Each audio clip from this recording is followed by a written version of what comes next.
Welcome to another episode of Canadian Stacker. Today, once again, I'm on the beautiful Ottawa River on the Quebec side.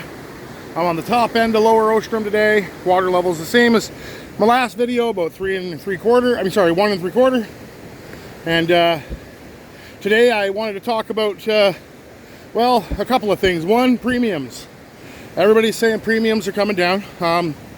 Yeah, they are. And, a lot of people are thinking that now's the time to start buying into them Eagles again. They're still overpriced in my opinion. Like if you're an American, there's nothing more patriotic, I guess, than overpaying for silver bullion. I'm not saying silver is silver, but some people believe that the premiums, you'll get them back, which is probably not fully accurate. I would say false. And why would I say that? Well, if you go back, a whole huge non-thinkable 39 months ago, before all this crud started happening, Silver Eagles sold for $1.29 to $1.49 over spot, and Canadian Maples sold at 99 cents, and every other piece of generic bullion sold at 79, and sometimes as low as 39 cents. And those American Eagles, they sure hold their premium, giving you that extra dollar. So it's definitely worth paying $3 more an ounce right now, so you can have that extra dollar if the price of metal goes back to something resembling normal. Now, me, when I buy based on my ability to sell later. Silver Eagles, they sell, yes. Maples sell, yes. All of it sells. But the thing is, I go with sellability and my ability to extract yield later on. And by yield, I mean maintaining my financial purchasing power through any situation. Now, if I could go out and buy an Eagle right now, these are, I'm quoting in usually Canadian prices, but I'll do American today. Let's say I can go out and I can buy an Eagle right now for $31 or $32. It sounds like a bitchin' deal, $6 over spot or so, but that Canadian Maple is looking awfully tempting at $26.75, a whole whopping $1.50 over spot. Because when or if silver stabilizes, and if we do a paradigm shift, silver is going to stabilize that way, or it's going to stabilize the other way, and your premiums will be pretty much gone. You know what I mean? Like, you will not get paid some exuberant amount, down the road. Like, let's say the U.S. government pulls out a big hat trick and poof, they win, and inflation stops, and we go back to 2000 and 11 and 12 mentality, and you're at $1.39 or $1.59, or even with like a little bit of inflation, $1.79 over spot. Those $5 and $6 or even $4 or $3 premiums are going to look really dumb. Why? Because you're going to have that guy that stacked generic or Canadian Maples or some other, mint coin, and they're going to be selling at 50 cents to 80 cents less than you, and you'd be like, yes, I'm winning, I'm getting 80 cents more, but really, are you? You paid $4, $3, $5, $7, $11, $14. I've seen $14 over spot for Eagles. Are you really winning? No. I don't believe so. Now, I do have Eagles in my stack. And I've only got 5. And the reason why I've only got 5 is, well, I'm a Canadian and I prefer to stack my Maples. Plus, on top of that, even when premiums were only $1.59 or $1.29, I still, even when they had that fire sale, 99-cent Eagle over spot, I still didn't buy my Eagles. Now, if I had before the burn, I would have made out like a bandit, because I would have been dumping Eagles like I dumped my half dollars and dollars, because I had a whole bunch of half dollars, American half dollars, and a whole bunch of dollars, and I dumped them all, and I went right into Canadian Maples with them, and I bought a bunch of Maples, and I took advantage of the premium. Like, I was literally getting $8.25 over spot for my dollars. Like, why wouldn't I do that? And that's American price, $8 over spot for my dollar coins. So every time I sold $1.40 worth of American silver, I got enough to buy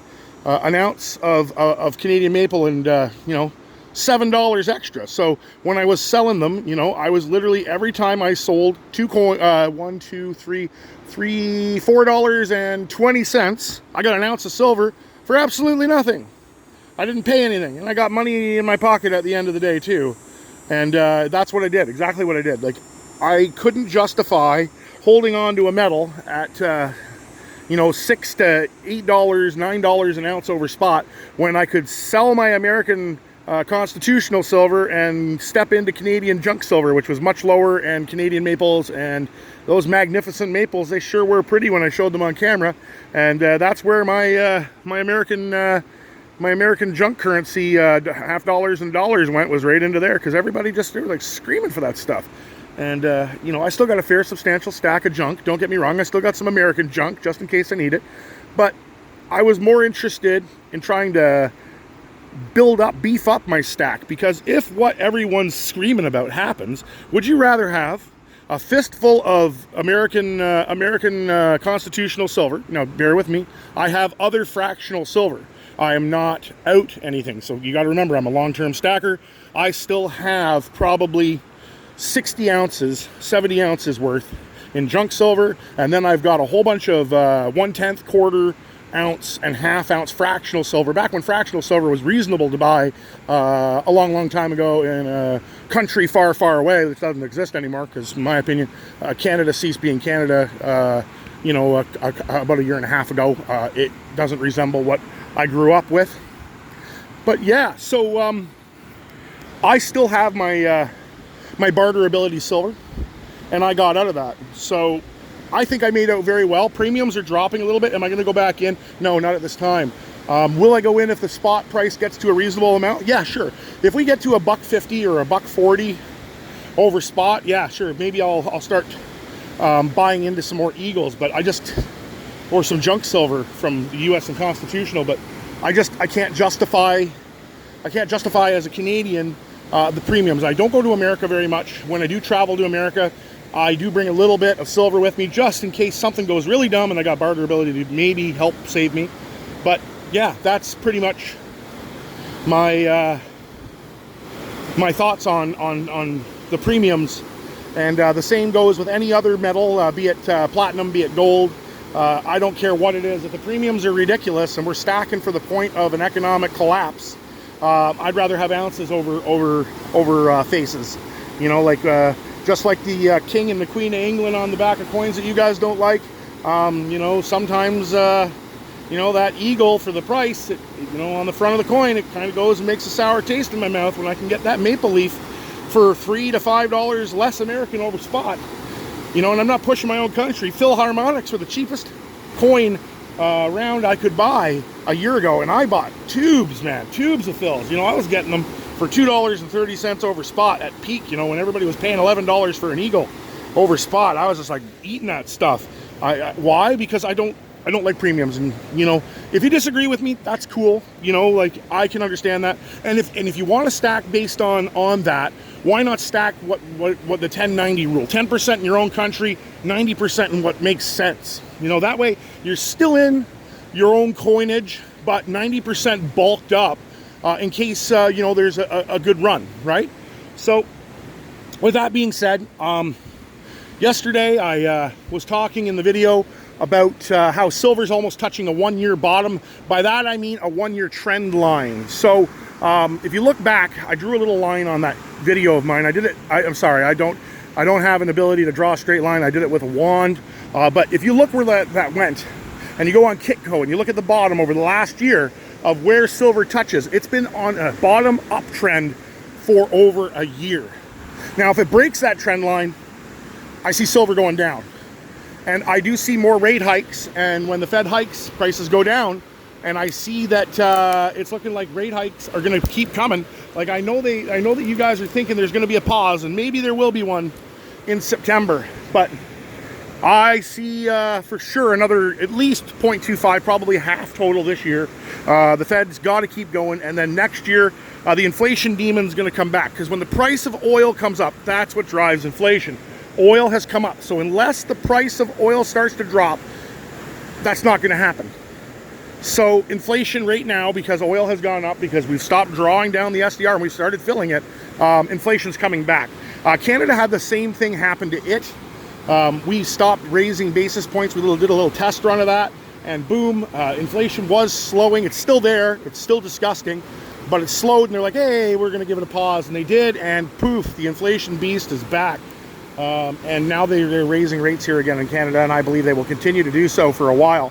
Where do I ultimately see this coming? Like I've been saying all along, I said we were going to go above 5%. We are definitely above 5%. Oh, look. What do we got there? Hey, it's a millipede. What's going on, millipede? I love millipedes. And they're fearless. They'll roll up in a ball, but if you try to F with them, they will bite the ever-living crap out of you. But yeah, so Canada, we got inflation. And like I was saying, I was saying 5-6%, with a 7% mortgage. We're pretty much there now.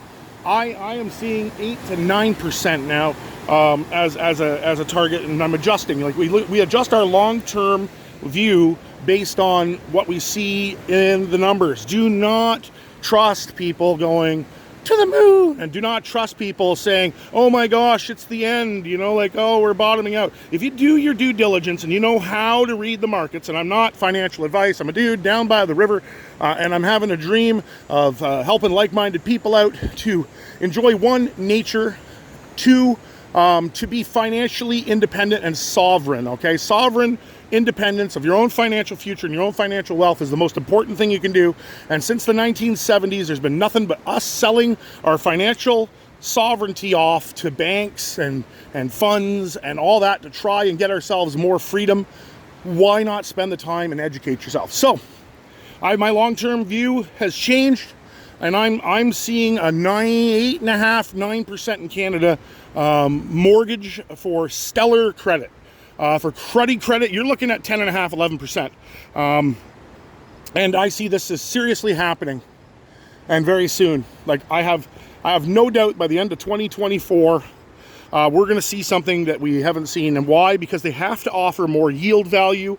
Now, this is my second point in the video. I've made a couple more than I thought I would, but Saudi Arabia has been selling off American bonds, and they've been doing it at a very fast pace. How fast?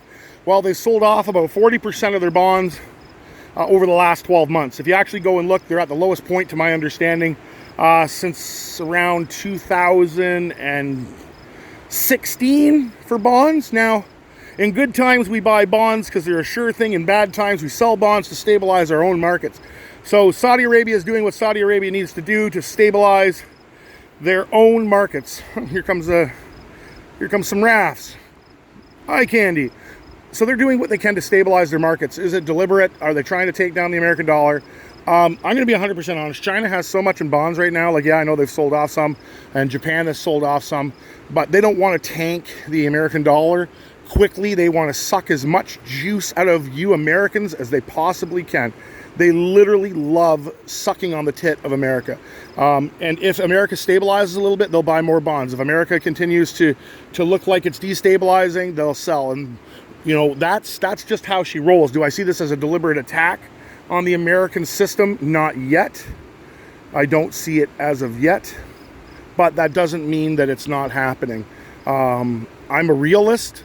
But at right now, I don't see anything more currently than common market practices. That's all I'm seeing. And like these rafts here, they're traveling down the river, as the Ferengis would say. Like the galactic causeway of money. Like they're just going the direction that the money's flowing. And right now, the money is flowing the easiest way possible, just like water, and it's flowing downhill. And downhill is selling American bonds to stabilize their own currency. And why were they doing that? Because the American government was draining out the SDR, which drove down the price of oil, and the House of Saudi needed to stabilize their currency because of lower oil prices. And this is the reason why they're selling bonds, not to burn down America. They need money to continue funding their country because the price of oil is down, and it's down a lot. Like back when Stephen Harper was in, oil was over $110 American a barrel, like a poultry cry higher a long cry higher than the 80-ish dollar mark it's around right now, like 30 extra American dollars. And we're also talking 10 years ago when the American dollar bought 25% more. So realistically, you know, you're looking at $140, $150 American equivalent today. And it was trading around 70 bucks, 67 to $75, half the price. So they had to sell their bonds in order to keep their country in the lifestyle they're in. The House of Saudi funds their citizens. Like they have the largest, I would say, economic state system that funds everybody's way of life on the planet. And without the funds, they'll get a revolt. And the House of Saud is already unstable enough because of where they are. I could get into a whole other video on Saudi Arabia and how it's been destabilized, you know, and how it's actually built to fall, and how I can't even believe that they're still there. It's only the might of the United States military and their ability to pump oil that keeps them alive. And the UAE, if you look at them, they've been doing the same thing. They sold, I think, like $2.5 or $3 billion in American bonds over the same time period. Why? To stabilize their countries.